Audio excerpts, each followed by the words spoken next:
তাড়িয়েছে দাঁড়া, বাবা হিসেবে আপনার দায়িত্ব এটা বলা যে বাপ তুই বিয়ে কর, চরিত্র বাঁচা, দরকার হলে 1 বছর আমি তোকে দেখবো, তোর বউকে আমি বাপই দেখবো, ঠিক কিনা বলেন? বাংলাদেশে আইন করা হয়েছে 18 বছরের নিচে নাকি কোনো মেয়ে বিয়ে করতে পারবে না।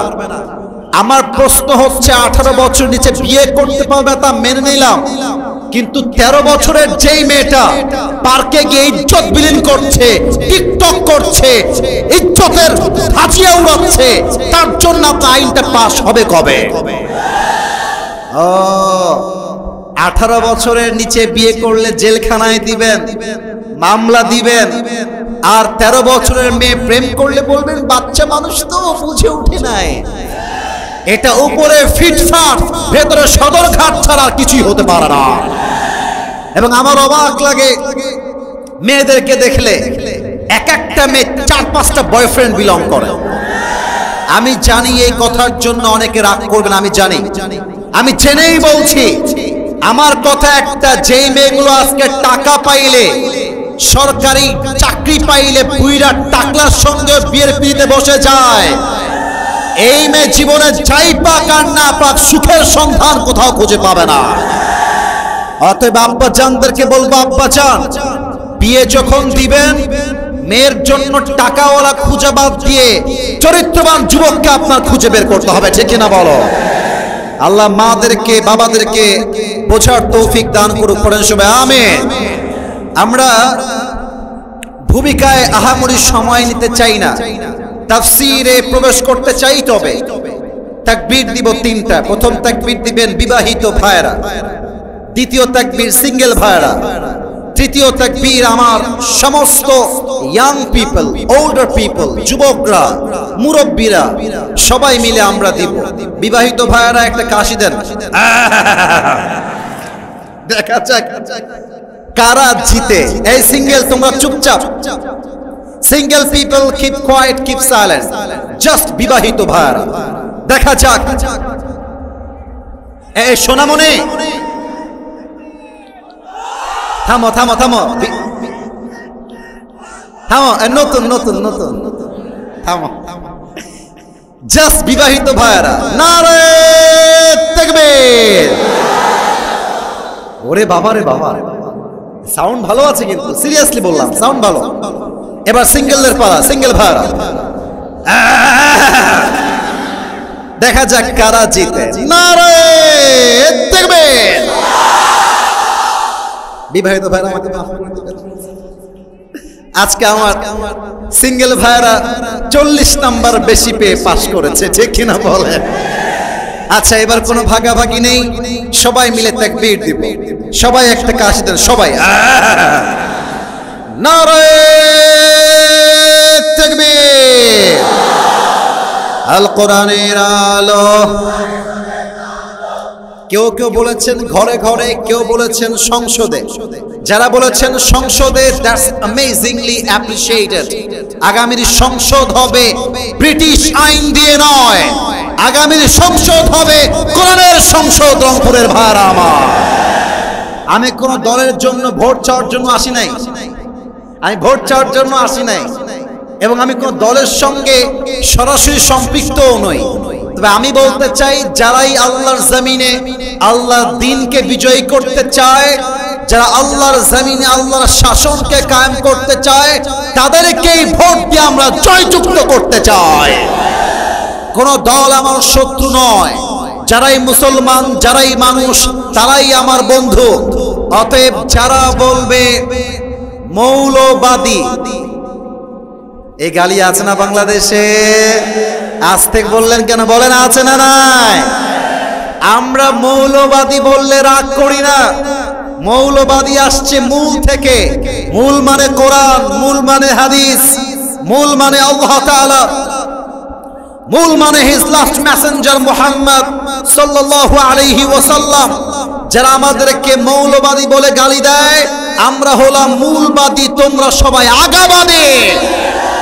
আল্লামা সাইদি বলতেন, তোমরা থাকো গাছের আগায়, আমরা থাকি গাছের গোড়ায়। গাছের আগায় চুপচাপ বসে থাকো, বাড়াবাড়ি বেশি করতে চেও না। বেশি বাড়াবাড়ি করলে 16 কোটি মানুষ মিলে গাছের গোড়ায় একটা ঝাঁকুনি মারবে, মামুর বাড়ি দিল্লি গিয়ে পড়বা, দিল্লি গিয়েই তারা পড়েছে। আর যারা আজকে ইসলামকে বিজয়ী শক্তি হিসেবে দেখতে চান না, তারা তো ভারত পালাবার সুযোগ পেয়েছে। আপনারা কোথায় পালাবেন সেই চান্সটাও বাংলার মুসলমান দিবে না। আল্লাহ সংসদকে কোরআনের সংসদ হিসেবে কবুল করুক, পড়েন সবাই আমিন।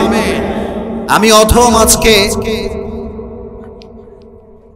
গ্রামের চাচাতো ভাইয়েরা ওটা উড়ুক, ও উড়ে কিয়ামত করে দিক, তোমরা দেখবা না। আপনার চোখ থাকবে জাস্ট আমার দিকে, সুনামি হয়ে গেল তাফসিরে মন থাকবে, বাহিরে আমার মন উড়বে না, ঠিক কিনা বলেন? লুক অ্যাট মাই ফেস, আমাকে দেখেন, আমার কথা শোনেন, ঈমানটাকে মজবুত করেন, ইখলাসের সঙ্গে আমাকে কথা বলার সুযোগ দেন, আপনিও মনটাকে স্থির করেন। আমি এতটুকু গ্যারান্টি দিয়ে বলতে চাই, যদি আমার এই তাফসীরটা আজকে কোনো যুবক, কোনো মুরব্বী, গ্যারান্টি দিয়ে বলছি আমার জন্য নয়, আমার হাতে যে কিতাবটা, একটু জোরে বলতে হবে কিতাবটার নাম, আওয়াজটা না রংপুরের হয় না, বিশ্বাস করেন। রংপুরে আমি বহুবার এসেছি, এর আগে অন্য জেলায় এসেছি, আপনার দিনাজপুরে এসেছি, রংপুরে এসেছি, বাট এরা যখন কথা বলে আমি খেয়াল করেছি এরা বিড়ালের মতো নয়, সিংহের মতো গর্জন দিয়ে কথা বলতে এরা পছন্দ করে। আমার হাতের দিকে তাকান, এই কিতাবটার নাম, আমি জাস্ট 2টা আয়াতের তাফসীর করব, জাস্ট 2টা আয়াত। আমার বিশ্বাস এই তাফসীর কেউ যদি মন দিয়ে শুনতে পারে, তার জীবনে কষ্ট বলতে, অভিযোগ বলতে আর কিছুই থাকবে না। সুবহানাল্লাহ বলবেন না আপনারা সবাই? আমি আল্লাহর কোরআন থেকে যতটুকু আমার স্টাডি আছে, পড়াশোনা আছে, আমি শুরু করছি। তোমরা বামে আওয়াজ করছো, আচ্ছা এই যে বাবুরা, আমাকে ভিডিও করাটা জরুরি না, এখানে টিকটক করার জন্য আমরা আসি নাই, এখানে আমরা এসেছি হেদায়েতের ওয়াজ শোনার জন্য, ঠিক কিনা বলেন? না, ভিডিও করাটা ইম্পর্টেন্ট না। ভলান্টিয়ার্স যারা আছো, make them quiet, make them silent, চুপ করায় দাও। আর বেয়াদবি নয়, আদবের সাথে। মাথায় রাখবেন, শাসন দিয়ে সেই কাজ হয় না যেই কাজ ভালোবাসা আর আদরের সঙ্গে হয়, ঠিক কিনা বলে? আমরা ধমক দেওয়ার জন্য আসি নাই। এরা চাইলে কনসার্ট করতে পারতো, এরা চাইলে গানের আয়োজন করতে পারতো, এরা চাইলে নাচের আয়োজন করতে পারতো। এরা তাফসীর মাহফিল করে প্রমাণ করেছে আগামীর যুবকরা ইসলামের জন্যই কাজ করবে। তাহলে আওয়াজ আমরা চাই না, জাস্ট আমার আওয়াজটা যাবে, আপনাদের আওয়াজ আসবে ঠিক অথবা সুবহানাল্লাহ। পড়েন তো একবার সুবহানাল্লাহ। ডানে একটা আওয়াজ কম পেয়েছি, আরেকবার পড়েন তো সুবহানাল্লাহ। একবার পড়েন তো সবাই আলহামদুলিল্লাহ। একবার পড়েন তো সবাই লা ইলাহা ইল্লাল্লাহ। আরেকবার পড়েন তো সবাই আল্লাহু আকবার। একবার যে সুবহানাল্লাহ বললেন, আল্লাহর রাসূল বলেছেন একবার সুবহানাল্লাহ যে পাঠ করে জমিন থেকে আকাশ পর্যন্ত আল্লাহ তাআলা তার আমলনামাটা সওয়াব দিয়ে ভরপুর করে দেয়। একবার যে সুবহানাল্লাহ পড়ে তার জন্য জান্নাতে একটা গাছ তৈরি করা হয়। এই যে আপনি একটা জান্নাতের গাছের মালিক হয়ে গেছেন, সুবহানাল্লাহ বলেন। আরেক গাছের মালিক, আরেকবার বলেন সুবহানাল্লাহ। আরে খালি বলবেন সুবহানাল্লাহ, আলহামদুলিল্লাহ, লা ইলাহা ইল্লাল্লাহ, আল্লাহু আকবার। মৃত্যুর পরে দেখবেন বিশাল বড় জান্নাত। আল্লাহ বলবে, কিরে বান্দা খুশি না বেজার? আরে আল্লাহ, আমি তো অত নামাজ পড়ি নাই, অত তাহাজ্জুদ পড়ি নাই, এই গাছ আসলো কই থেকে, ওই প্রাসাদ আসলো কই থেকে? আল্লাহ বলবে, ওই যে মাহফিলে বসে বসে সুবহানাল্লাহ বলেছিলি, আমি আল্লাহ তোর সুবহানাল্লাহর এক একটার বিনিময়ে এক একটা প্রাসাদ তৈরি করে রেখে দিয়েছি। সুবহানাল্লাহ। এজন্য খালি জিকির করবেন। আসুন আমরা তাফসীরে ঢুকে যাই। আমি তেলাওয়াত করেছি সূরা তাওবা 51 নম্বর আয়াত। আমি জাস্ট আরবি তেলাওয়াতটা করছি and then I will translate of this ayah in Bangla. আল্লাহ তাআলা বলছেন, قُل لَّن يُصِيبَنَا إِلَّا مَا كَتَبَ اللَّهُ لَنَا. O my prophet, tell your ummah, whatever Allah subhanahu wa ta'ala has decided will must happen. Whatever Allah subhanahu wa ta'ala has not decided will never ever happen. এর অর্থ হলো আল্লাহ আমার কপালে যা লিখে রেখেছে কেউ চাইলেও তা কাটতে পারবে না, আর আল্লাহ আমার কপালে যা লিখে রাখেন নাই হাজার চেষ্টা করলেও কেউ তা আমাকে দিতে পারবে না। অনেক যুবক ছ্যাঁকা খেয়ে বেকা হয়ে গেছে। কোন একটা মেয়েকে পছন্দ করতো, মেয়েটা ছেড়ে আরেক জায়গায় বিয়ে করে নিয়েছে। ইট কুড বি হ্যাপেন, হতে পারে। আরে বেটা বেটা মানুষের তো ছ্যাঁকা খাওয়ার কোনো চান্সই নাই। ছ্যাঁকা খাবে মেয়েরা, তাদের জন্য একটা বিয়ে জায়েজ, তোমার জন্য আমার জন্য চারটা বিয়ে জায়েজ। কোন মেয়ে তোমাকে চিট করে একটা বিয়ে করবে, ও একটা বিয়ে করবে, তুমি চারটা বিয়ে করে দেখায় দিবা।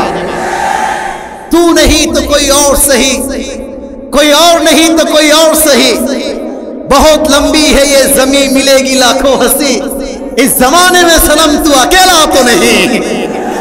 তোমার মতো সকিনা জরিনা ছাড়লে আমি রংপুরের ছেলে, আই ডোন্ট কেয়ার।